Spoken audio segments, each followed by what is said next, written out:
ठीक से प्रकार प्रभु यीशु ख्रीष्ट कहउचंती मु तुमको सत्य कहूची से प्रकार तुमे माने मध्य यही समस्त घटना देखिले ईश्वर राज्य सन्निकट बोली जानिबो।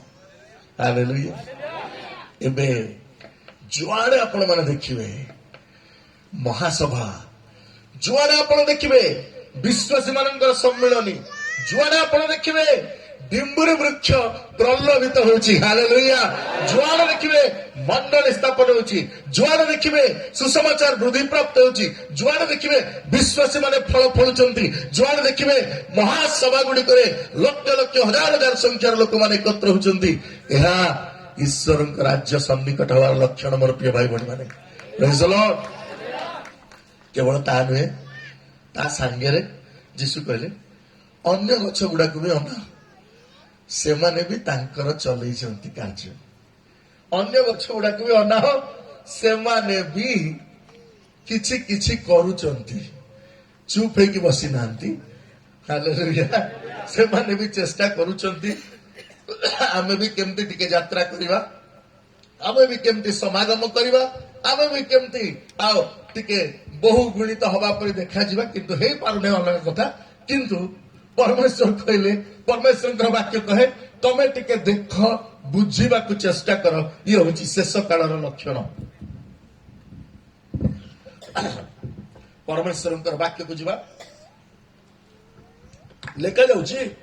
आमे तळकु पळे आसीबा 34 पद को। आज चिंतार विषय तुमे माने आपना आपना विषय रे सावधान होइथा। हालेलुया। कहा विषय सावधान हवा आज्ञा समस्त निज मुंड ऊपर हाथ थोइकी कहबा मो निज विषय रे, मो निज विषय रे, मो निज विषय रे हाथ काढी दियंतु। आमे निज विषय कोन हवा टिके उच्च स्वर हाथ उठेकी कहबा सावधान सावधान सावधान सावधान सावधान। आमे निज विषय सावधान हवा। आमे उल्टा कामटा करछु। आमे निज विषय अत्यंत सचेतन हो जाउछु। निज विषय चिंता मु कौन करिबि। हमर ओडिया रे गोटे मंत्र अछि पंचाक्षरी मंत्र। पंचाक्षरी मंत्र अछि कौन खाइबि, कौन पिंदिबि, 5टा अक्षर। कौन खाइबि, कौन पिंदिबि, कौन पीबि, एगुडा जहाँ भी मु कौनटा करिबि, कौन करिबि एई मंत्र आमे जपुछु। मु कौन करिबि, मु कौन करिबि, मो पिला छुआ, मो घर द्वार, मो संसार, मोर भविष्यत, मोर विषय चिंता हमको घारी। प्रभु कहले नहीं चिंता करबनी अपना अपना विषय। हालेलुया। अपना अपना विषय चिंता करिबो बोले काहे चिंता अन्य मानक हाथ रे दिया अछि। डिम्बुरी गछ को छाड़ी देले अन्य वृक्ष मान को हाथ रे दिया अछि। तमे चिंता करिबो डिम्बुरी वृक्ष मान को माने डिम्बुरी गछ माने अछि हम टिके हाथ देखिबा समस्त तो। हालेलुया।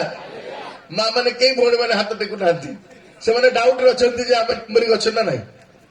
विश्वासी मानकर चिन्ह आमे माने समस्त से डिम्बुरी वृक्ष पर हवा। आउ परमेश्वर वाक्य अनुसार निज विषय चिंता करबो। परमेश्वर माने कहते चिंता करो नाही, तुम्हें कौन हो सावधान हो। हालेलुया। तुम्हें अपना अपना विषय सावधान होइथाओ।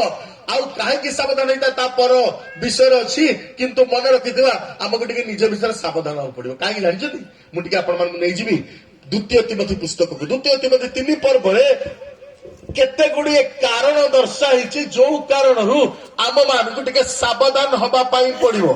कोन पई सावधान हबा 3 पद द्वितीय तिमोथी 3 पर्वर 1 पद लिखा गला एहा जानि थाओ जे भीषण समय उपस्थित हम शेष काल रे। आमे शेष कालर कथा आलोचना करछु। शेष काल रे जेतेबेले डिम्बुरी वृक्ष पल्लवित हबो, पुष्पित हबो, सेतेबेले आउरी गोटे घटना घटिबो। भीषण समय उपस्थित हबो। ए जो भीषण समय उपस्थित हबो तार लिस्ट दिया अछि। मनुष्यर गुण आचरण टिके बदलिबो। मनुष्यर गुण आचरण टिके बदलिबो। मनुष्य आउ पुरुणा आग कालिया मनुष्य होइके रहबो नै, टिके अलगा प्रकार हे जो। विवर्तनवाद जेंति कहलेनी माकड़र मनुष्य हे गेला हम तो विश्वास करू नै। केने आज भी माकड़ माने बुलुचंती मनुष्य हो नांती। तेणु माकड़र मनुष्य कथा नै, किंतु ମଣିଷର ଗୁଣ ଆଚରଣରେ ପରିବର୍ତ୍ତନ ହେଇଯିବ। କଣ ହେଇଯିବ? କାରଣ ଲେଖାଯାଉଛି ଲୋକମାନେ କଣ ହେଇଯିବେ? ପ୍ରଥମ ଶବ୍ଦ ଆତ୍ମପ୍ରିୟ। ଆତ୍ମ ମାନେ ମୁଁ, ଆତ୍ମପ୍ରିୟ, ନିଜକୁ ଭଲ ପାଇବେ। ଆପଣଙ୍କ ମୋବାଇଲ ନିଜକୁ ଭଲ ପାଇଲା ପରି ହେଇଯିବେ। କେମିତି ନିଜକୁ ଭଲ ପାଇବେ ମୁଁ ଏଠି ଦେଖେଇ ଦଉଛି। ଆମର ମୋବାଇଲ ବନ୍ଦ କରିବାକୁ କୁହାଯାଇଛି। ଆତ୍ମପ୍ରିୟ। ସଭା ଆରମ୍ଭରୁ ଏବେ ପର୍ଯ୍ୟନ୍ତ କେତେଟା ଫଟୋ ଆମେ ଉଠେଇ ସାରିଥିବା ଟିକେ ଚିନ୍ତା କରିବା।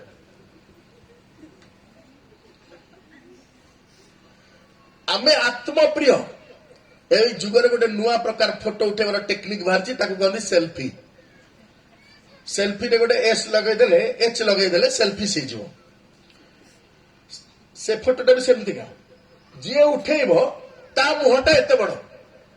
ସେ ଫଟୋରେ ଅଧା 50% ସ୍କ୍ରିନ୍ ଯିଏ ଉଠଉଛି ତାର ମୁହଁଟା ଥିବ, ବାକି ମାନେ ଛୋଟ ଛୋଟ ଛୋଟ ଛୋଟ ହେଇକି ଦେଖାଯାଉଥିବ। ସେଟା ହଉଛି ସେଲ୍ଫି, ସ୍ୱାର୍ଥପରତା। ସେଟା ହଉଛି ଆତ୍ମପ୍ରିୟ, ମୁଁ ଟିକେ ବଡ ଦେଖାଯିବ। ଉଠଉଥିବ ପାହାଡର ଫଟୋ, ପାହାଡ କୁଆଡେ ଅଛି, ତା ମୁଣ୍ଡ ଏତେ ବଡ ପାହାଡ ପରି, ସେ ଫଟୋ ଉଠେଇଲା ସେଲ୍ଫି। ଲୋକମାନେ ଶେଷ ଦିନରେ ଆତ୍ମପ୍ରିୟ ହେଇଯିବେ। ଲୋକମାନେ ଶେଷ ଦିନରେ ସବୁଥିରେ ମୋର ଆଜ୍ଞା କଣ ଲାଭ ମିଳିବ, ମୁଁ ସବୁ କଥା ବୁଝିଲି, ବଢିଆ ଲାଗିଲା, ଯେ ମତେ କଣ ଲାଭ ମିଳିବ। ଆତ୍ମପ୍ରିୟ।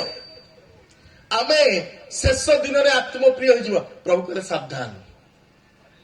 Hallelujah, hallelujah. ତୁମେ ଯେମିତି ଆତ୍ମପ୍ରିୟ ନ ହେଇଯାଅ।